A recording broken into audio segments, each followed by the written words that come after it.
Welcome to Chillin' 101. We hope this video helps. In this video, I will explain how to set up FortiClient VPN.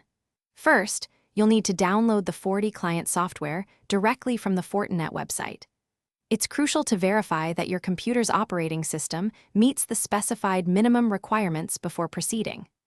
Once downloaded, find the installer file, usually in your Downloads folder, and double-click it to start the installation. This initial step is straightforward and sets the foundation for secure connectivity. During installation, carefully follow the on-screen prompts.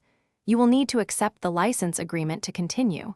We recommend using the default installation path, which is usually C/program files /FortiClient, unless you have a specific reason to change it. The process typically takes only a few minutes. After the installation finishes, you might be asked to restart your computer. Please do so to ensure all components are properly configured for optimal performance. Once FortiClient is installed and your computer has restarted, open the application.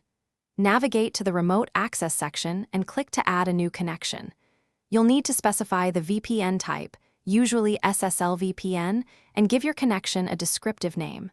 Most importantly, enter the remote gateway IP address or hostname provided by your network administrator. Finally, input your assigned username and password for secure authentication to establish the connection. With your connection configured, simply click the Connect button to initiate the VPN tunnel. You should see a status indicator confirming a successful connection, often turning green. Now you can securely access internal network resources as if you were physically in the office. If you encounter any connection issues, first double-check your network settings and credentials. For persistent problems, it's best to reach out to your IT support team for assistance. Thanks for watching.